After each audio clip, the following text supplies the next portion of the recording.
السلام عليكم ورحمة الله وبركاته. وعليكم السلام ورحمة الله وبركاته.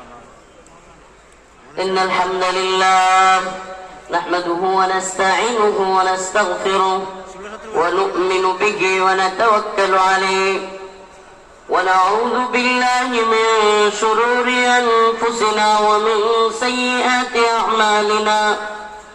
من يهده الله فلا مضل له ومن يضلل فلا هادي له.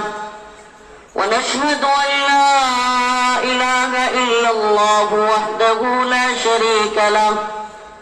أما بعد فقد قال الله تبارك وتعالى في كلامه المجيد وفرقانه الحميد. أعوذ بالله من الشيطان الرجيم. بسم الله الرحمن الرحيم. إن الذين قالوا ربنا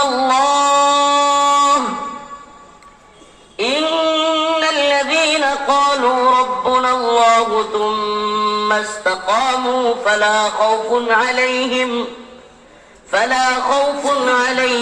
ولا هم يحزنون.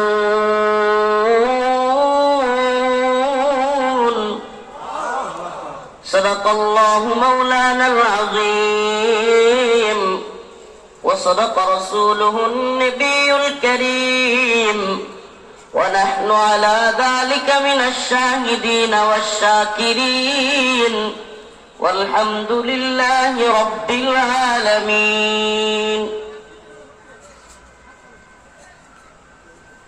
জামিয়া কাফুরিয়া মখজানুল উলুম মাদ্রাসা ও এতিমখানা Masimpur station road Tongi গাজীপুরের উদ্যোগে আয়োজিত আজকের এই ৩০তম বার্ষিক ওয়াজ মাহফিলের সম্মানিত সভাপতি, আমার খুব কাছের এবং প্রিয় মামা, আমাদের বাড়ির পাশে বাড়ি হযরত মাওলানা মুফতি, এই মাদ্রাসারই শেখুল হাদিস ও মুহতামিম মুফতি হাফিজুল্লাহ কাসিমি দামাত বরকাতুহুম উপস্থিত আছেন। সারা দেশেরই শ্রদ্ধেয় একজন আলেমে দ্বীন, আপনাদের টঙ্গীর খুব পরিচিত মানুষ, মুহতামিম ও শেখুল হাদিস হযরত আল্লাহ মুফতি মাসউদুল করিম দামাত বরকাতুহুম, আমাদের মুরব্বী, আরো অনেক বড় বড় উলামায়ে কেরাম আপনাদের